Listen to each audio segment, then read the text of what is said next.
नमस्कार, मैं प्रभात कुमार और बिहार चुनाव पर हमारे इस खास इलेक्शन बुलेटिन में आपका स्वागत है। बिहार विधानसभा चुनाव के दूसरे चरण में 17 जिलों की 94 सीटों के लिए चुनाव प्रचार का शोर रविवार की शाम को थम गया।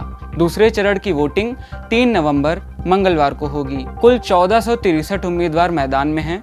इनमें 1316 पुरुष, 146 महिला एवं एक थर्ड जेंडर का प्रत्याशी भी शामिल है। इस चरण में 623 प्रत्याशी विभिन्न दलों से तो 513 निर्दलीय प्रत्याशी चुनाव में अपना भाग्य आजमा रहे हैं। इस चरण में जदयू के 43, भाजपा के 46, कांग्रेस के 24, राजद के 56, लोजपा के 52, रालोसपा के 36, सीपीआई के 4, सीपीएम के 4, बसपा के 33 और राकपा के 29 प्रत्याशी मैदान में हैं। दूसरे चरण का चुनाव प्रचार समाप्त होने से पहले प्रधानमंत्री मोदी ने रविवार को बिहार की 4 जनसभाओं को संबोधित किया। चिराग पासवान ने रविवार सुबह अपने पिता रामविलास पासवान का एक वीडियो पोस्ट करते हुए एक भावुक कैप्शन लिखा है, मिस यू पापा, I am incomplete without you, nothing will ever be the same. Video में केंद्रीय मंत्री रामविलास पासवान बता रहे हैं कि उन्होंने चिराग का नाम आखिर चिराग क्यों रखा था। मैंने जब चिराग का नाम रखा था चिराग और घर का नाम रखा था दीपक, तो मैंने बहुत सोच समझ के रखा था और आज हमें इस बात का खुशी है कि चिराग न सिर्फ मेरा चिराग है बल्कि पूरे देश और ये दुनिया का चिराग बन गया है।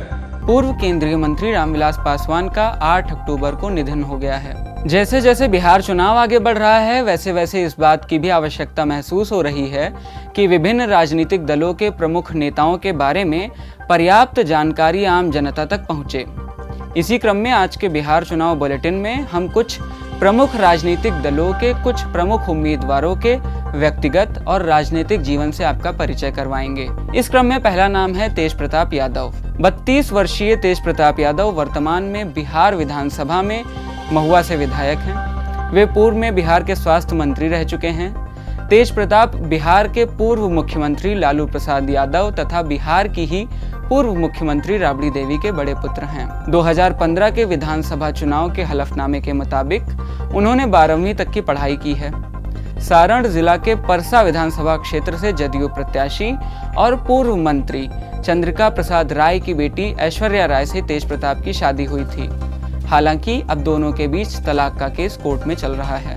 तेज प्रताप यादव पहली बार वर्ष 2015 में महुआ वैशाली से विधानसभा सदस्य के लिए निर्वाचित हुए थे।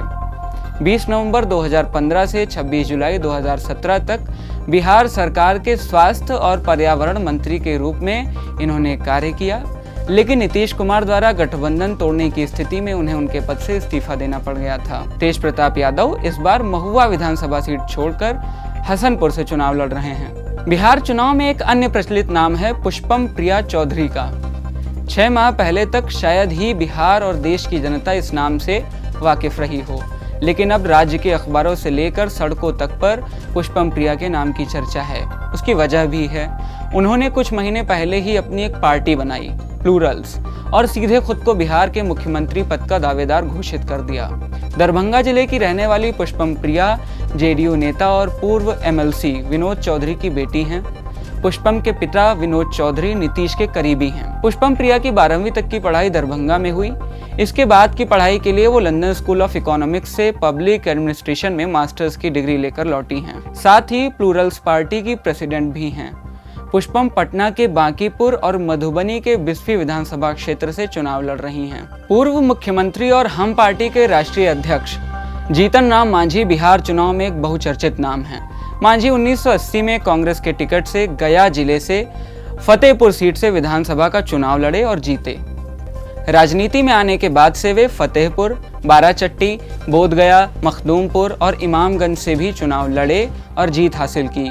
वर्ष 1983 में चंद्रशेखर सिंह की सरकार बनी तो पहली बार मांझी मंत्री बने। वर्ष 2014 में तत्कालीन मुख्यमंत्री नीतीश कुमार ने इस्तीफा दे दिया और उन्होंने जीतन राम मांझी को मुख्यमंत्री बनाया। मांझी ने 20 मई 2014 को मुख्यमंत्री पद की शपथ ली। बाद में जीतन राम मांझी को लेकर जदयू के अंदर ही दो राय हो गई। एक समूह नीतीश कुमार को फिर मुख्यमंत्री बनाना चाहता था। मांझी की विधानसभा में बहुमत सिद्ध करने की नौबत आई तो उन्होंने बहुमत नहीं देख सीएम पद से इस्तीफा दे दिया था। इस प्रकार करीब 9 महीने ही वह मुख्यमंत्री रह सके। जदयू से अलग होने के बाद मांझी ने 8 मई 2015 को अलग पार्टी हिंदुस्तान आवाम मोर्चा हम बनाई। इस चुनाव में जीतन राम मांझी इमामगंज से चुनाव लड़ रहे हैं। इमामगंज सीट पर पहले चरण में मतदान हो चुका है। बिहार के बारे में ऐसा हमेशा से कहा जाता रहा है कि यहाँ पर जनता विकास के मुद्दों से ज्यादा जातीय समीकरण को ध्यान में रखकर वोट डालती है।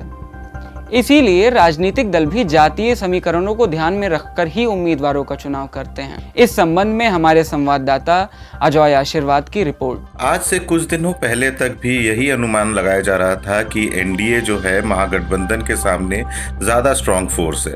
वो इसलिए कहा जा रहा था कि एनडीए जो भाजपा के साथ अपर कास्ट वोट जो कि 15% के करीब है बिहार में, और जदयू के साथ जो 26% ईबीसी है और करीबन 12% महादलित है, वो उनके अगर सपोर्ट में खड़े रह जाते हैं तो आरजेडी का जो अलायंस है, जो सिर्फ मुस्लिम और यादव का जो उनके पास लॉयल वोट बैंक है, उस वोट बैंक के सामने ज़्यादा भारी एनडीए पड़ेगा।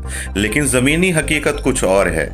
जहाँ जहाँ पर हम वायर में फील्ड रिपोर्टिंग कर आए, वहाँ पर दिख रहा है कि एनडीए का जो ये वोट बैंक है, चाहे वो अपर कास्ट का हो, चाहे वो ईबीसी का हो और चाहे वो महादलितों का हो, उसमें काफ़ी ज़्यादा बिखराव नज़र आ रहा है।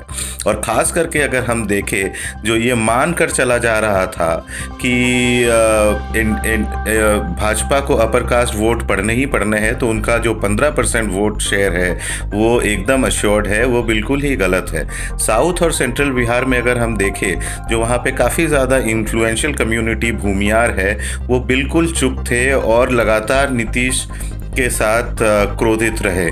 वहाँ पे जितने लोगों से भी हमने बात की, वहाँ पे जो भूमियार और राजपूत का एक बड़ा सेक्शन नीतीश से नाखुश है और उन्होंने यही कहा कि वो इस बार कैंडिडेट को वोट दे, कैंडिडेट को जो अच्छा कैंडिडेट है उन्हीं को वोट देंगे और सीट बाय सीट उनका वोट अलग रहेगा। कई सारे सीटों में ऐसा भी दिखा कि वो उनका जो समर्थन है वो लोजपा, जो लोक जनशक्ति पार्टी है, उसकी तरफ भी उनका झुकाव दिख रहा था। 2005 में हमने देखा था कि किस तरीके से लालू के अगेंस्ट भूमियार खड़े हो गए थे। काफ़ी ज़्यादा इन्फ्लुएंशियल कम्युनिटी है ये, और 2005 में लालू को हार का सामना करना पड़ा। आज ठीक 15 साल के बाद अगर हम देखें तो भूमियार जो पूरी तरीके से नीतीश और भाजपा के साथ था, राजपूत जो पूरी तरीके से साथ था, वो आज उनके साथ नहीं है। 15 साल नीतीश के खिलाफ वो अगर उग्र रूप से बाहर तो नहीं आए हैं, मगर उग्र रूप से समर्थन में भी नहीं आए हैं वो लोग। सिर्फ और सिर्फ ब्राह्मणों के कुछ पॉकेट्स हैं वहाँ, जो हमने देखा वहाँ पर भाजपा के समर्थन में वो लोग आगे आ रहे हैं, लेकिन उनके पास भी कोई पॉजिटिव कैंपेन नहीं। पूरी रिपोर्ट का लिंक डिस्क्रिप्शन में है, आप वहां जाकर पढ़ सकते हैं। उत्तरी बिहार में बाढ़ एक बड़ी समस्या है, जिसका कोई स्थायी समाधान आज तक नहीं निकला है। बाढ़ के दौरान विस्थापित लोगों को बसाने के लिए तटबंध यानी कि एम्बैंकमेंट्स बनाए जाते हैं, जहां लोग रह सकें। तटबंध मिट्टी या मिट्टी तथा कंकड़ इत्यादि के मिश्रण से बनाए गए तटों या ऊंचे लंबे टीलों को कहते हैं, जिससे पानी के बहाव को रोकने अथवा सीमित करने का काम लिया जाता है। लेकिन बार बार आने वाली बाढ़ के कारण ये तटबंध भी टूट गए हैं। ऐसे में वहां के लोगों को काफी समस्याओं का सामना करना पड़ता है। हमारे संवाददाता मनोज लगातार उत्तरी बिहार के ऐसे इलाकों से रिपोर्टिंग करते रहे हैं। चुनाव के दौरान यहाँ क्या स्थिति है, जानिए मनोज सिंह से। बिहार हर वर्ष बाढ़ से बुरी तरह प्रभावित होता है। बिहार का जो उत्तरी बिहार का हिस्सा है वो, उसमें व्यापक जनधन की हानि होती है बाढ़ से। इस साल भी 16 जिले बाढ़ से प्रभावित हुए और 83 लाख की आबादी प्रभावित हुई और 7.5 लाख हेक्टेयर से ज़्यादा फसलों का नुकसान हुआ है। ये बाढ़ का प्रमुख कारण है कि इस क्षेत्र में बहुत सारी नदियां हैं और जिसमें से अधिकतर गंडक, कोसी, बागमती आदि नदियां जो है नेपाल से आती हैं और इस उत्तरी बिहार के क्षेत्र में प्रवेश करती हैं।